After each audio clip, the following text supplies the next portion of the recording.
Listen, I want to welcome everyone back to the Best of Urban Conservative Talk, and I have on the air with me right now Michael Vasquez, who is running in the 22nd Congressional District in New York. Good evening, sir. Great privilege to have you back on our program.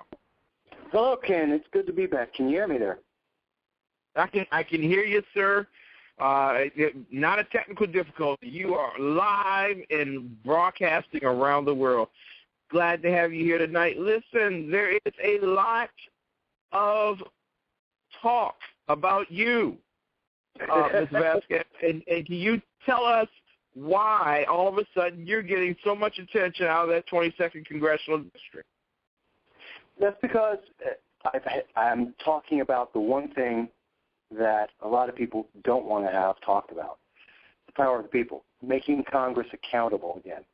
And that's one of the things that I think Congress, either side, is really, really afraid of right now. They don't want to have to be accountable for the votes they've made, for the deals they're making, and not standing up for the views of their constituents. And I've been seeing that for the last year as I've been running.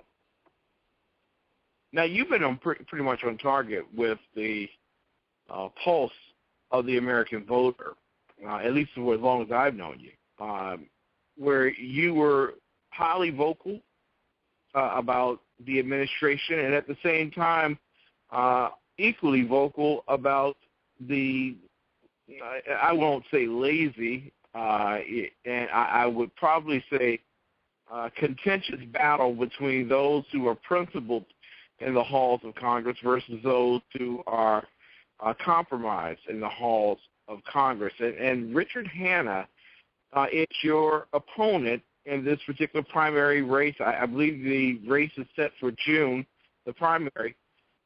Why did you choose to come out of the corner and take on Richard Hanna and those who are the establishment in Washington, D.C.?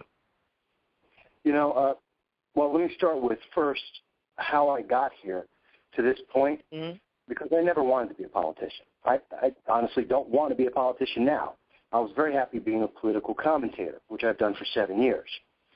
But I've watched year after year, election after election, promises being made, and as a political commentator, I read all their speeches. I've listened to everything they've said. I've watched every vote, and I've read the laws. And they're not getting better. They're getting worse. And they're getting further and further away from the views of average people. So that brought me to the point of someone has to step up and say something. And I'm not afraid of the money that Mr. Hanna has, because I believe the people, when you speak to them, they will move forward, get involved. They'll get into the petitions. They'll make the votes, and we can improve this. And why... No. In doing that, that's what's bringing the attention to this race, and why Mr. Hanna and many others are very afraid of what's going on, because I'm shining a light right on the thing they just don't want to have seen. Now, we're talking tonight with Michael Vasquez, who is running in the 22nd Congressional District up in New York. Literally, whoever wins the primary wins the war. It's just that simple. It's kind of like a Washington, D.C. inner city political battle. Whoever wins the primary on April 1st basically becomes mayor for until the next time they get arrested. So virtually in the great state of New York, the 22nd Congressional District is pretty much a safe seat for the Republicans. But there are challenges between you and Richard Hanna. What are some of the most striking differences between you and Mr. Hanna? Well, one thing I got to mention, you're right when you say the primary is it. A lot of people don't realize there is no Democrat. They've given up on this. They don't have anyone petitioning. They have no one talking about it. They're not in this race. Whoever wins the Republican primary is the presumptive candidate, because there's no one else on the other side. And to get to the question, what are the differences? Well, there's a lot of them. I'll give you an example that happened just on Wednesday. I appeared in the Sons of Italy, sponsored along with Scope of New York, and a New York SAFE Act repeal rally. We want to get rid of that law because it infringes on the Second Amendment rights of all Americans, especially those in New York State, and it was unfairly done. And every candidate, I was there, the other candidates showed up. We had one candidate, Claudia Tenney, who's an Assemblywoman. She's looking possibly to get into the race. She drove down from Albany after debating the budget, came down, drove 2 hours or so to make it to the event. Richard Hanna, who knew about this as much as anyone else, sent a letter. Not a representative from his office. He didn't show up. He sent a letter. There's a statement right there. I'm standing there. I'm speaking to the people about something that he says he believes in as well. And his letter talked about, and I have video of this. If anyone disputes it, I can put the video out on YouTube. He's talking about his congressional rating with the NRA. Well, it's fantastic. He's a member of the NRA, and he has a good rating. And where is he standing up talking about the New York SAFE Act? And that's not the only thing I can. That's not the only place I can point to where we stand very differently. I'm willing, and I have been, saying what I believe. I mean, I was talking about the New York SAFE Act back in December of 2012 when I promised people their shotguns, their rifles, if that law passed, they were going to come after them. It's on YouTube. You can see it yourself. And lo and behold, the very shotgun I had in that video explaining how dangerous that law was is now considered illegal. Wow. And that's the difference between me and Mr. Hanna. I'll talk about it. He will play the politics about it. That's I listen, I totally agree with you on that one. But let me play the devil's advocate here. Okay. I'm a busy man. I'm representing the people. I'm in Washington, D.C. I can't be at everything. It's important for the people to understand that when they sent me here, they sent me to be their representative, which means I can't spend as much time back home as I used to. Don't you understand that, Michael? Okay. You know, I love that answer because it's a great way to avoid the people. And that's not the answer. Because, yes, our representative goes both ways. You go to Congress to represent our views, but you have to come back to us and find out what our views are. And you have to make them match. You know, I don't know how many, when I first started running out there, I was amazed, and I still am, how many people don't realize that while Mr. Hanna is saying, you know, he supports STEM jobs, that's science, technology, engineering, and math jobs, and he's vocal about saying, I believe in those jobs. What he wasn't as vocal about was telling people that he also wants to give 160,000 of those jobs to people overseas, to foreigners, at the same time that our state and many of our districts are in desperate need of those jobs, while at the same time that it's projected for the next 10 years, there's going to be 2 people in America qualified and looking for a job in the STEM fields, and there's only going to be 1 job available. So why are we giving 160,000 of those jobs away? Why aren't we promoting job creation here in America to give those people a job here first? It's amazing. But the answer is, well, I talk to you about that because I'm in Congress. Well, no, that's why you're supposed to talk to me, because you're in Congress. Well, you have to also understand, Michael, here's the other thing. I got to drop this to you. Okay.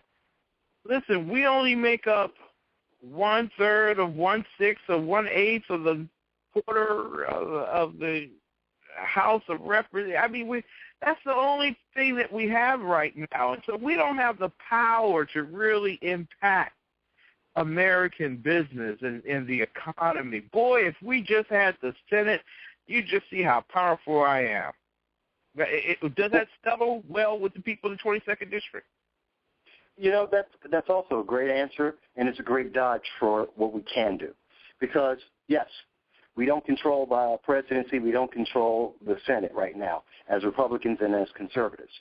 And does that mean we give up our values, our core values? No. It means we stand by them. Matter of fact, that gives us every reason to stand out there to meet the people and explain to them, because it's very true. If you were to just talk about the issues, just the issues that are affecting people, everyone agrees with us. No one wants to pay more in taxes. Everyone wants to pay less. Everyone wants to stimulate more jobs. Everybody wants to have a strong, safe nation. Everyone wants to make sure that our kids have the best educations possible. These are all things, these are universal things. It's not Republican and Democrat. Everyone agrees on that. But when you put the title on there, all of a sudden everyone goes, oh, my God, well, I can't agree with you. Why? Because the issue hasn't changed, just my title. But if you're out there, and the problem is that's what the media has promoted, the mass media. What we need are representatives actually talking to people saying, no, I understand exactly what you feel. I understand exactly what it is.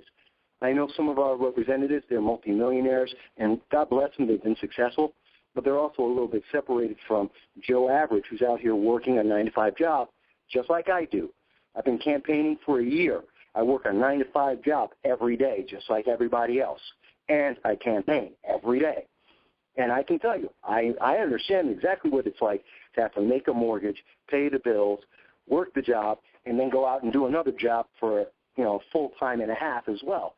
I feel it. And I still take the time to make sure people understand we have the power. We can make these things change, and it's not about who's in office because we can vote them out.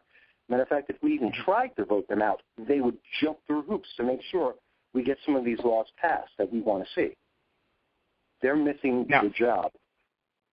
Exactly. You speak about accountability as one of your platforms, and actually I want to put that in our chat room. Michael Vasquez for Congress, he's on the air with us tonight out of New York, out of the 22nd Congressional District. And ladies and gentlemen, this is just another one of the major minors that you don't see on the Wall Street Journal or the New York Times or anything. They're not talking about this particular race, and the reason is this is an opportunity for those who are in the conservative movement, those who are in the Tea Party movement, to actually get a pickup against Richard Hanna. Whoever wins in June wins it all, just simultaneously. That's just the way it is. It's set up that way. And so this is a great opportunity. You can easily go and check out Michael for yourself, Michael Vasquez for Congress.com. That's in the chat room. You can go to michaelvasquez.com. You can go to my website, theexceptionalconservativeshow.com, click on his handsome face, and get more information about his campaign. But I want to go back to the issue of accountability here. Yeah. You once had a senator for your great state named Hillary Clinton. She went on to become the greatest Secretary of State since Condoleezza Rice. Just a tremendous Secretary of State. I don't know exactly what she did, but whatever she did it so well that we didn't have to actually talk about it. But she did do one thing, and she reset. She had a button that reset relations with Russia. Now, in resetting those relations with Russia, it opened the door for President Vladimir Putin to begin implementing his strategy of taking back Mother Russia. Your comments, your thoughts on the impact of the Obama administration and Hillary Clinton in this particular matter. And then secondly, what accountability is there for this administration, and what would you pursue once you got to Congress to make them accountable? Okay. Well, there's a couple of big things in there. So let me try and take piece by piece. Don't mind if I... Take your time. Well, let's start with Hillary Clinton as Secretary of State.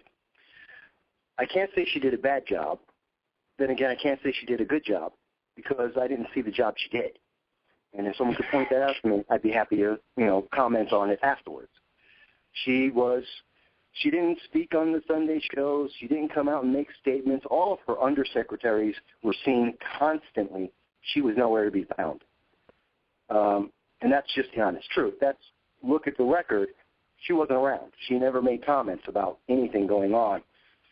So I don't know how they can say she's great other than if that means that she didn't have her own scandals besides Benghazi as compared to the rest of the Obama administration. Well, I guess in comparison, yes, that would be great, but that's not a really high bar we're talking about.